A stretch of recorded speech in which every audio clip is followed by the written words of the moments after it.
Hello guys, કેમ છો બધા? મજામાં? તો આજે હું તમારી સાથે નવી એક વાત કરવા આવ્યો છું, જેનો વિષય છે શ્રીમદ ભગવદ્ ગીતા.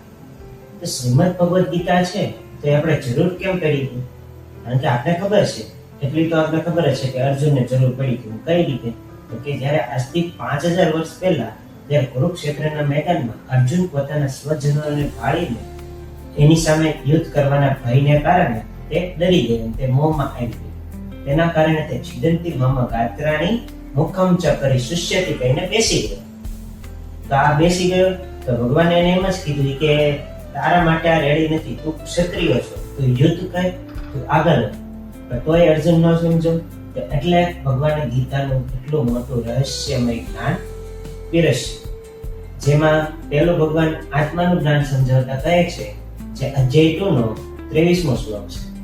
નૈનમ છિદંતિ શસ્ત્રાણી નૈનમ દહતિ પાવક ન ચૈનમ ક્લેદયંત્યાપો ન શોષયતિ મારુત. તો ભગવાન એમ કહે છે આમાં કે આત્માને કોઈ શસ્ત્રો છેદી શકતા નથી, પાણી તેને ઓગાળી શકતું નથી, અગ્નિ તેને બાળી શકતો નથી અને પવન તેને સૂકવી શકતો નથી. એટલે આપણે ખબર છે 5 તત્વો છે, પંચ મહાભૂત આપણે કહીએ. આપણા 5 તત્વો જેનું આખું શરીર બનેલું છે: ધરતી, આકાશ, વાયુ, અગ્નિ અને જળ. તો એમાંથી જળ જે છે એ બધી વસ્તુને ભીંજવી શકે, ઓગાળી શકે. આત્માને કંઈ કરી નથી શકતું, કારણ કે આત્મા સૂક્ષ્મ છે અને નિરાકાર છે. એ રીતે વાયુ રીતે આત્માને સૂકવી શકતો નથી, કારણ કે આત્માનો આકાર જ નથી. એટલે અગ્નિ તેને બાળી શકતું નથી, કારણ કે આવું સૂક્ષ્મ તત્વ હોય એને બાળવું કેવી રીતે? અને બળે પણ નહીં. અને એને શસ્ત્રો છેદી શકતા નથી. એટલે પૃથ્વી તત્વ આપણે કહીએ છે, ધરતી તત્વ કે જેમાં શસ્ત્રો બને. તો આ શસ્ત્રો છે ને એ આત્માને કાંઈ નથી કરી શકતા. એવું આપણે ભગવાનને શ્રીમદ ભગવદ્ ગીતામાં કહેલું છે કે માત્ર શરીર જ નાશવંત છે, બાકી આત્મા તો અમર છે. અને આ અમર સત્ય જો માણસ જાણી લે તો એ ભય મુક્ત થઈ શકે છે અને જીવન મૃત્યુના ચક્કરમાંથી મુક્ત થઈ જાય છે અને તેને આત્મ સાક્ષાત્કાર થઈ જાય. તો આના કારણે માનવી ભયમુક્ત અને રમતો રમતો પોતાનું જીવન જીવતો જાય, કર્મ કરતો જાય.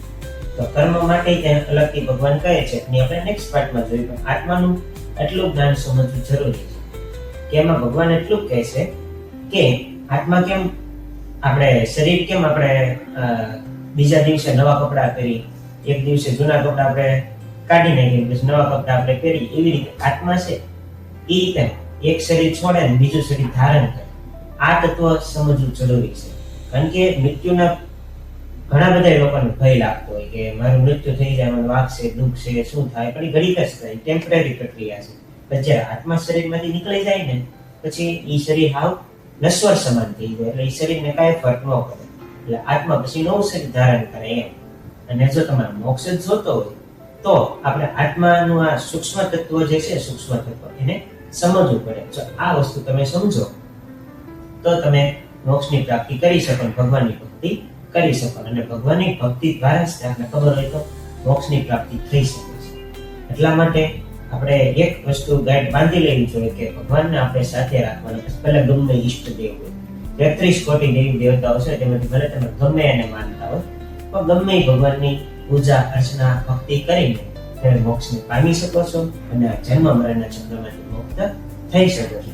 તો ભગવાન આ જ કહેવા માંગે છે કે આત્મા જ પરમ સત્ય છે, બાકી તો શરીર નાશવંત છે. આત્મા અજય અને અમર છે, જેને અને શાશ્વત છે, જેને કોઈ નાશ કરી શકતું નથી. પરંતુ શરીરનો નાશ તો થઈ શકે છે.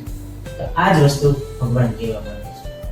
તો આશા કરું છું તમને આ આત્માનું જ્ઞાન જાણવામાં બહુ મજા આવી હશે. આ બહુ ડિટેલમાં નથી, પરંતુ એનો આખો સાર આવી ગયો કે આત્મા કહેવાય શું, આત્મા છે શું. એટલે આખો સાર જો તમે સમજી લો, પછી તમારી રીતે ગહન ચિંતન કરો એટલે ઓટોમેટિકલી તમને આઈડિયા આવતો જાય કે આત્મા જ જે છે એ બધું છે. મેન બાકી શરીર તો નાશવંત છે.